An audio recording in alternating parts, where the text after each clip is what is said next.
يا خلود، مقارنه بين شاري تيجو 7 برو ماكس وشانجان سي اس 55 بلس التجميع المحلي، ودي مقارنه حلوه وجزء جديد من سلسله عربيتين في الميزان بدون تحيز.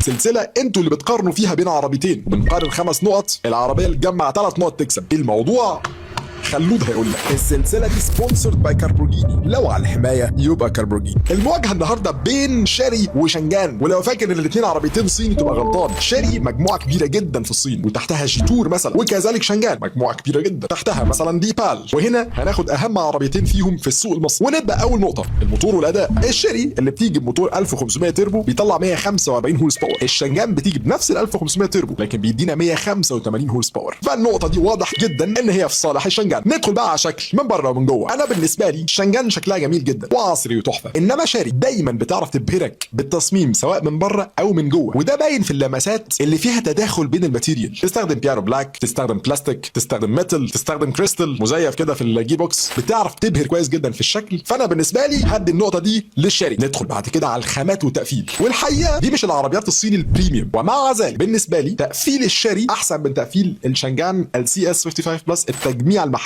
النقطه دي هديها لشاري، يبقى عندنا شاري نقطتين مقابل نقطه واحده عن شانجان. ندخل على العمليه والاعتماديه. الاثنين فيهم مساحات رائعه، الاثنين فيهم مساحات تخزين كويسه جدا، الاثنين سواقتهم كويس، اعاده البيع وقطع الغيار اللي بره لسه مش حاجه نقدر نحكم عليها. لكن في نقطه مهمه جدا، الشاشه اللي في الشانجان ريسبونسيف او اسرع في الاستجابه من الشاشه اللي موجوده في شاري، وبسبب الموضوع ده بس انا هدي النقطه المره دي لشانجان. ونيجي بقى على اخر نقطه، السعر، وده اللي هيحدد مين هيكسب. وهنا برضو نقطه واضحه جدا، شاري اللي بتتقدم بمليون 180 ومليون 280 بلس او ماينس، السوق بيتلخبط يعني مش بالظبط. انما شانجان تقدر تجيب اول فئه بمليون 50 واعلى فئه بمليون 180، وهنا الشانجان ارخص بفرق واضح. وعشان كده النقطه دي هتروح لشانجان. 3 نقط لشانجان ونقطتين لشاري السي اس 55 بلس التجميع المحلي تكسب. اعمل فولو خلود وقول لي عايز مين في المقارنه الجايه. كل عام وانتم